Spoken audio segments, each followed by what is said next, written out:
Hello दोस्तों, आपका स्वागत है हमारे यूट्यूब चैनल गुरुकुल एकेडमी में। आज हम बात करेंगे अलीगढ़ मुस्लिम यूनिवर्सिटी के डिप्लोमा इन इंजीनियरिंग के किसके डिप्लोमा नोमा इन इंजीनियरिंग के। ठीक है, तो उसकी बात हम करेंगे कि इसमें जो है एचसीएफ और एलसीएम का जो चैप्टर है वो कितना वेटेज रखता है। तो ये 3 से 4 क्वेश्चन के बीच में जो है आता है।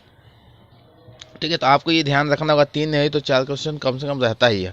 ठीक है, उसके बाद हम यहाँ मॉडल पेपर भी करेंगे, उसके बाद प्रीवियस पेपर है कुछ वो भी करेंगे अलीगढ़ मुस्लिम यूनिवर्सिटी के। तो जितने भी बच्चे हैं डिप्लोमा के, ठीक है, डिप्लोमा इन इंजीनियरिंग के, जाके उनके घर पे कहिए कि तैयारी शुरू हो चुकी है, क्रैक कोर्स शुरू हो चुका है। तो कृपया जाके आप लोग घर घर से एक एक बच्चे को ढूंढ के ले आए, क्योंकि हम लोग चाहते हैं कि एक एक बच्चा जो है अलीगढ़ मुस्लिम यूनिवर्सिटी के डिप्लोमा इन इंजीनियरिंग जो चाहता है डिप्लोमा करना, वो डिप्लोमा में हो जाए। ठीक है, तो वो आपका काम है। कोई ग्रुप बना लीजिए, ठीक है, उस ग्रुप में जो है लिंक डाल दीजिए कि इतना ये वीडियो इतने डेट को आएगा। तो हर सुबह में 11 बजे आपका एक चैप्टर जो है मैथ का, और एक चैप्टर 12 बजे फिजिक्स का, और एक चैप्टर 1 बजे जो है केमिस्ट्री का जो है आपके पास पहुंच जाएगा। जो वीडियो जो है यूट्यूब पे पड़ जाएगी, आप देखिएगा। अब आप देखने के बाद ये कहेंगे कि ऐसा वीडियो हमने नहीं देखा, क्योंकि अगर मैथ का मैं अगर एलसीएम और एचसीएफ वाला चैप्टर अगर करा देता हूँ, ठीक है, क्या है, तो उसके बाद इससे आपको बाहर कोई क्वेश्चन नहीं जाएगा, ये तो आप जान लीजिए। ठीक है, तो सिर्फ आपको वीडियो देखना है, वीडियो के हिसाब से जो मैं कह रहा हूँ उसी तरह आपको करना है, उससे बाहर कुछ नहीं आएगा। ठीक है, तो शुरू करते हैं हम लोग वीडियो। दूसरी चीज़ ये भी आप एक बात करिएगा कि जो मैं वीडियो डाल रहा हूँ तुरंत शेयर करिए, हर एक बच्चे के पास शेयर करिए जो डिप्लोमा करना चाहता है, क्योंकि जो इच्छुक है ये वीडियो उसके पास पहुँच जाए। ठीक है, आपकी जैसा ही वो वीडियो उनके पास भी पहुंच जाए। तो शुरू करते हैं हम लोग। शेषफल क्या होता है, शेषफल के बारे में थोड़ा सा बेसिक चीज़ें को बारे में जान लेते हैं। शेषफल जो होता है वो होता है भाजक भाजक गुणे भागफल, भागफल प्लस में शेष। ठीक है, तो क्या होता है, ये जो होता है आपको क्या बता दूं, भाज्य है ये। अगर पूछ देता है कि भाजक दिया है, मान लो 2 दिया है, भागफल भी दिया है 3 दिया है, और शेष जो बचा है वो भी दिया है 4 या 3 मान लीजिए इसको भी। ठीक है, तो आप किस तरह से भाज्य निकालेंगे, भाज्य अगर आपको बोल देता है निकालने के लिए तो आप किस तरह से निकालेंगे। तो हम निकालेंगे कैसे, हमें पता है कि भाजक इंटू भागफल, हमें क्या पता है कि भाजक इंटू भागफल प्लस शेषफल, ये हमें पता है। तो हम भाज्य यहाँ से निकाल लेंगे, शेषफल भी यहाँ से अगर हम चाहे तो निकाल लेंगे। उसके बाद भाजक चाहे भागफल चाहे कुछ भी चाहे निकाल सकते हैं। उसके बाद आप देख लीजिए यहाँ लॉस हो एलसीएम, ठीक, एलसीएम, ठीक है ना। एलसीएम का होता है दो संख्याओं दो संख्याओं का गुणनफल अपॉन में मौस। ठीक, अगर HCF पूछता है तो यही होगा कि दो संख्याओं का गुणनफल अपॉन में LCM, इसको इंग्लिश में बोलते हैं HCF। ठीक है, तो ये होगा, ज़्यादा कुछ अंतर नहीं है। जब भिन्नों का मौसा दे दे तो अंशों का मौसा और हरों का लौसा। अब जैसे भिन्न में दे दिया 1/2, 3/4, 5/6, ठीक है, तो इसमें दे देता है। तो इसमें आप लोग कैसे करेंगे कि ऊपर वाला जितना रहेगा, अगर मौसा निकालना है तो ऊपर वाला जितना है वो सबका मौसा निकालेंगे, और नीचे वाला जितना है उसका सबका लौसा निकालेंगे। ठीक है, ये करना है। अब जैसे कि 4 है, 6 है, 8 है, अब इसका लॉस आपको निकालने के लिए बोल दूँ तो क्या करेंगे आप, इसका करेंगे 2 × 2, ये इसको करेंगे 2 3 6 मतलब 2 × 3, इसको क्या करेंगे 2 × 2 × 2, 2 दूना के 4, 2 दूना के 8। अब ऐसा देखेंगे, अब इसमें क्या है, कभी भी लौसा मौसा निकाला करिए ना तो ऐसे 8 6 4, इसके जगह पे 2 2 2, ठीक है। अब इसके जगह पे 2 × 3, अब इसकी जगह 2 × दो। ठीक है, तो ये वाला तीसरे लाइन में क्या है, दो है, सम तीन, तीन जो है एक एक लगातार दो है तो दो लिख लेंगे।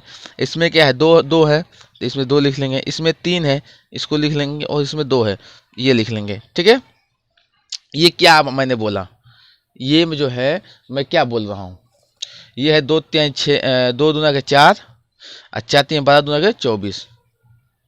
ठीक है, तो ये हो गया। तो आपको इसी तरह करना है। हम लोग आगे जो है क्वेश्चन पे चलते हैं।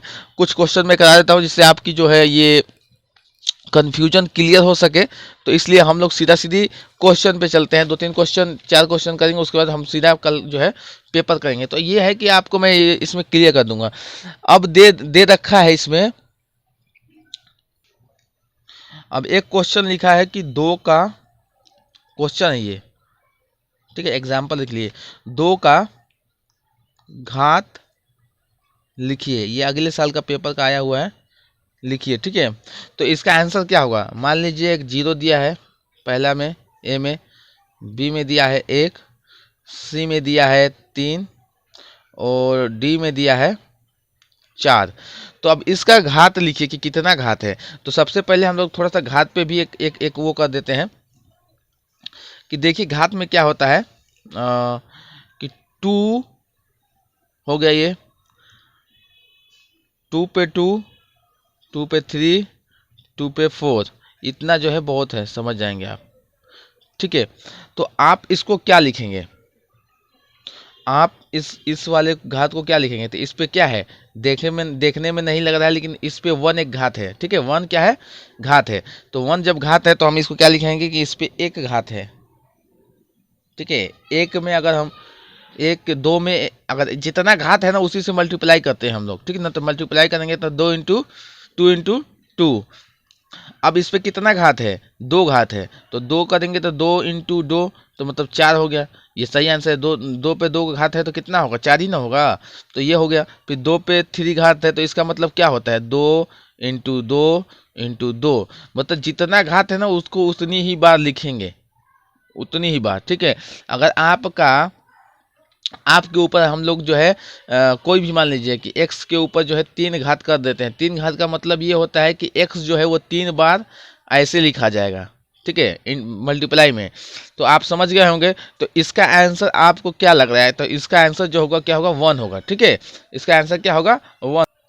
एक क्वेश्चन और दिया है क्या कि x का square minus M X plus two, क्या है ये, m के लिए, m के किस मान के लिए, मतलब ये मान लीजिए कि यहां दिया है कि m के किस मान के लिए। ठीक है, m के किस मान के लिए, M square minus X square minus M X plus two जो है ये है भाजक, जो है क्या दिया है, भाजक x माइनस वन द्वारा पूर्णतः विभाजित हो जाए। मतलब जो भाजक दिया है इससे जो है पूर्णतः विभाजित हो जाएगा। पूर्णतः का मतलब कि पूरी तरह से डिवाइड।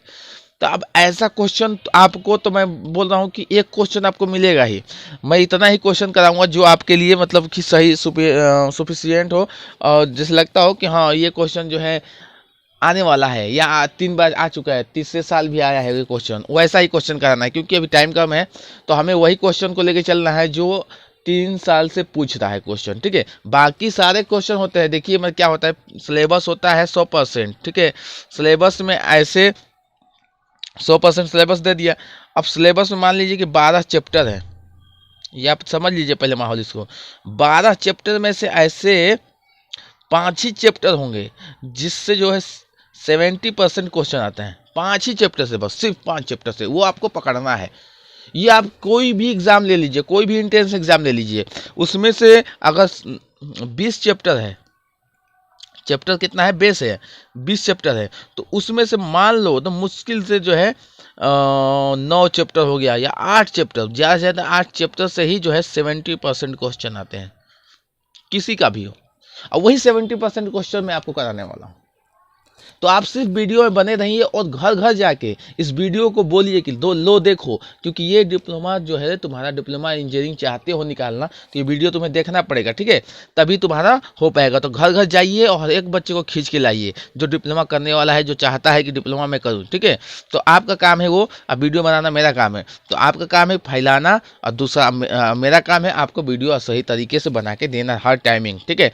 तो आपका काम है, मैंने आपको टाइमिंग बता ही दिया है कि 11 बजे मैथ का वीडियो आ जाएगा, 12 बजे फिजिक्स का आ जाएगा और 1 बजे जो है केमिस्ट्री का वीडियो आ जाएगा। किसके लिए है ये है टाइम टेबल?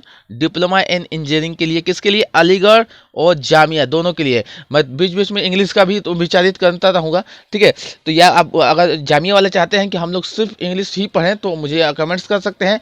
मैं जानता हूँ कि बहुत सारे बच्चों का आता है, 2-3 बच्चों का, तो उससे क्या होता है ना कि मनोबल हम लोगों का डाउन हो जाता है। जब वीडियो में व्यू नहीं आता है तो क्या होता है कि हम लोग सोचते हैं कि इतना मेहनत कर रहे हैं फिर भी व्यू नहीं आ रहा है। तो आगे बढ़ते हैं, हम लोग क्वेश्चन पे आते हैं क्योंकि टाइम बहुत कम है, इसके हिसाब से हमें देखना भी है।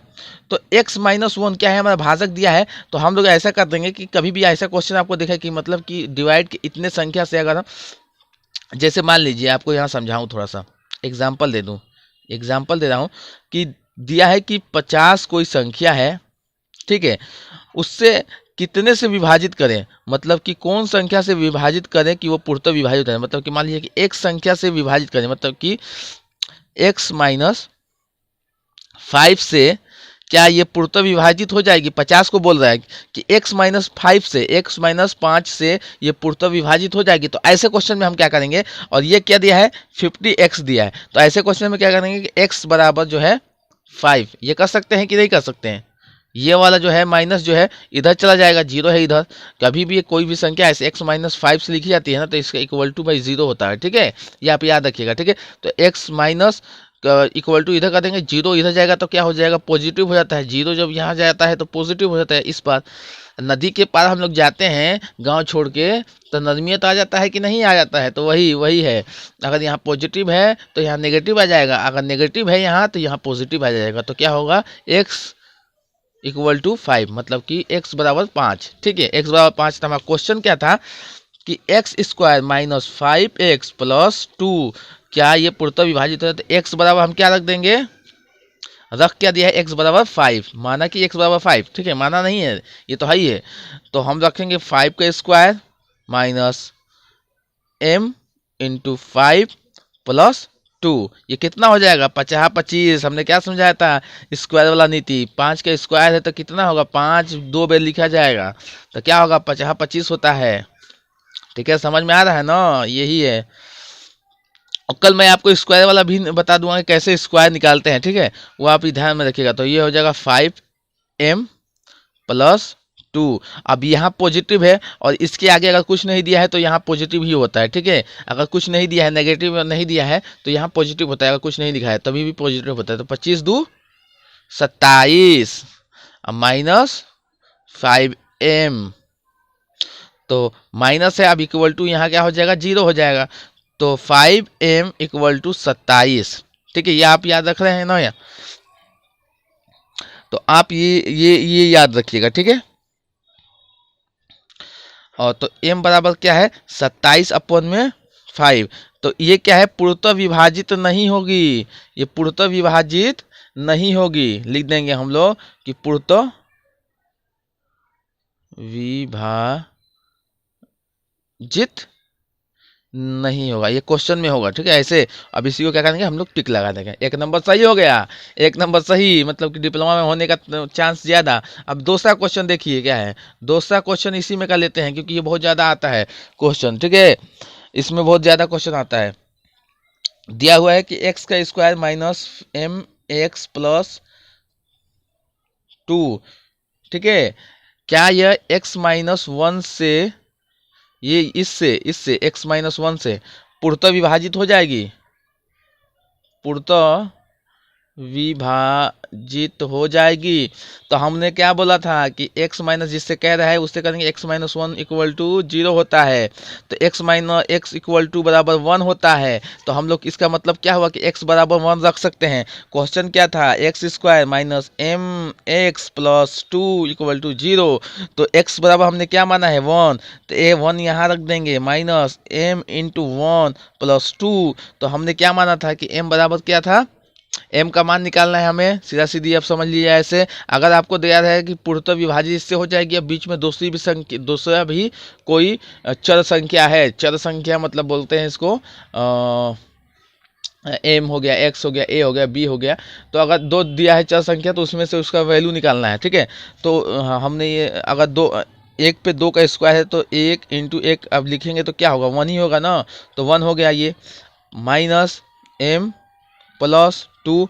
अब यहाँ प्लस है और यहाँ प्लस है तो दोनों को जुट के क्या हो जाएगा 3 हो जाएगा, minus M equal to 0। M इधर चला आएगा तो एम अगर नेगेटिव है तो यहाँ पॉजिटिव हो जाएगा, इधर आएगा तो एम इक्वल टू 3। तो ये क्या है, ये जो है इसका जो है वैल्यू कितना आया, पूर्णतः विभाजित हो गई ना, क्योंकि नीचे कुछ है ही नहीं है। नीचे मान लीजिए 1 है तो 1 से अगर 3 को 1 से डिवाइड करेंगे तो 3 हो जाएगा। तो ये m जो है डिवाइड हो गई इस बार, ठीक है। तो 3 से डिवाइड हो जाएगी, ठीक है, संख्या क्या होगी 3 होगी। तो इस तरह से करना है आप लोगों को क्वेश्चन जो है। अब हम लोग चलते हैं ये सेकेंड क्वेश्चन, चौथे क्वेश्चन पे।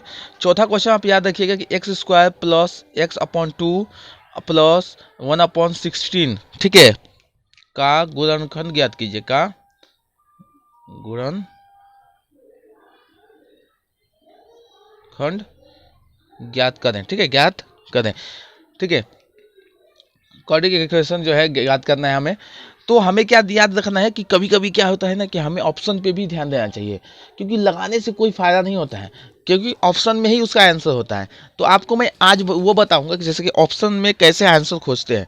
अब यहाँ आप देखिए एक्स स्क्वायर प्लस 1/2 कितना है, यहाँ पे एक्स का स्क्वायर ही है सिर्फ, ठीक है, फिर x/2 है। तो जब शुरू में ही अपने से एक्स स्क्वायर है प्लस 1/2 है और यहाँ भी एक एक्स स्क्वायर है, तो यहाँ हम अगर मल्टीप्लाई यहाँ करते हैं तो x पे क्या हो जाएगा, यहाँ x पे q हो जाएगा। तो ये तो आंसर होगा नहीं, पहली गलत हो गया। अब यहाँ तो x है और यहाँ भी x है, तो यहाँ अगर मल्टीप्लाई करते हैं तो कितना आता है, x का स्क्वायर आ गया। यहाँ माइनस है, यहाँ प्लस है, तो यहाँ हमें समझ में आ गया कि यहाँ प्लस ही सिर्फ है, दोनों में प्लस है, तो क्या माइनस का कोई काम नहीं, तो यहाँ खत्म। अब यहाँ देखते हैं, यहाँ क्या है, दोनों तरफ एक्स स्क्वायर है, दोनों तरफ एक्स स्क्वायर है, तो यहाँ हो जाएगा x/4, ये भी गलत। तो आंसर सीधा सीधी हमें क्या दिख रहा है, डी वाला। इस तरह से भी क्वेश्चन आते हैं जिसे हमें ध्यान रखना है। अगर हमने ध्यान रखेंगे तो हम लोग तुरंत जो है 2 सेकेंड 1 सेकेंड में ही आंसर लगा लेंगे। तो हमें सबसे पहले क्या है, क्वेश्चन देखना है। कोई भी एग्जाम में क्वेश्चन देखना है, एग्जाम में क्वेश्चन देखने के बाद सबसे पहले उसका क्या करना है, ऑप्शन देखना है कि कितने ऑप्शन में हम लोग को क्या लग रहा है। तो 3 ऑप्शन तो आपको सीधा सीधी दिख रहा है ना कि यहाँ गलत है, और चौथा ऑप्शन डी जो है वो सही लग रहा है। तो इस तरह से भी क्वेश्चन आते हैं, आपको मैं इसलिए दिखाना चाहता था, बस मेरा दिखाने का मतलब यही था कि आप लोग देख लीजिए कि यहाँ 3 तरह से क्वेश्चन भी आते हैं। अब हमें क्या करना है कि अब एक क्वेश्चन और दिया है, आखिरी क्वेश्चन कर लेते हैं हम लोग, क्वेश्चन आखिरी कर लेते हैं, ठीक है। दिया है ax² yz माइनस bxy का स्क्वायर z माइनस cxyz का स्क्वायर। इसमें है x का स्क्वायर, इसमें है y का स्क्वायर, इसमें है z का स्क्वायर, ये समझ लीजिए आप पहला। और इसमें क्या है, yz है, इसमें क्या है xz है, ठीक है, इसमें क्या है xy है। सबसे पहला काम हम क्या करेंगे कि हम लोग क्या करेंगे कि x y z को कॉमन कर लेंगे, क्योंकि तीनों में है, ये भी है, तीनों में ये भी है, तीनों में ये भी है, ठीक है। एक्स वाई जेड कॉमन करेंगे तो इसमें क्या होगा, ए तो आएगा ही। अब यहाँ देखते हैं कि y को से कॉमन करने का मतलब कि डिवाइड करेंगे, मतलब कोई चीज़ हम लोग कॉमन करते हैं ना, जैसे मान लीजिए कि ए एक्स वाई जेड, जेड में से इतना है, एक्स का स्क्वायर है, तो इसमें से हम क्या कॉमन कर रहे हैं, एक्स वाई जेड। अब एक्स वाई जेड का मतलब कॉमन करने का मतलब ये है कि इसमें जो है एक्स वाई जेड से डिवाइड करें तो y से y खत्म, z से z खत्म, x से एगो x खत्म हो गया। तो क्या हमें बचा, हमारा बचा क्या, ए एक्स बचा। तो ये हमें हमारा बचेगा क्या है यहाँ पे, ए एक्स माइनस, वहीं यहाँ पे करेंगे एक्स वाई जेड ठीक है तो डिवाइड करेंगे तो यहाँ x से x खत्म हो जाएगा, यहाँ पे z से z खत्म होगा, यहाँ 2y है, यहाँ 1y है, तो 1y से 1y खत्म, तो 1y बच जाएगा, तो यहाँ by होगा, माइनस सी ए जो है सी वाले में देखते हैं x y और z का स्क्वायर है, तो यहाँ 2z है और यहाँ एक एक एक्स वाई है, ठीक ना, तो एक एक एक्स वाई से ये एक एक एक्स वाई से ये भी खत्म, जेड बचा, जेड से एक जेड खत्म हो जाएगा, तो यहाँ क्या बचेगा सी जेड। तो हमारा पूरा आंसर जो आएगा वो आएगा एक्स वाई जेड जो है A X minus B Y minus C Z, ये हमारा आंसर है। तो इस तरह से भी क्वेश्चन पूछा जाता है। अब ये मैं इसका सेकेंड पॉइंट लाऊंगा जिसमें जो है सिर्फ एमसीक्यू क्वेश्चन होंगे, जो आपको सिर्फ समझाने का मतलब होगा। ये हमारा था बेसिक क्वेश्चन कि आपको बेसिक भी समझा दूं और कुछ और मतलब समझाने का वो भी समझा दूं, ठीक है। ओके दोस्तों, थैंक यू, अस्सलाम वालेकुम।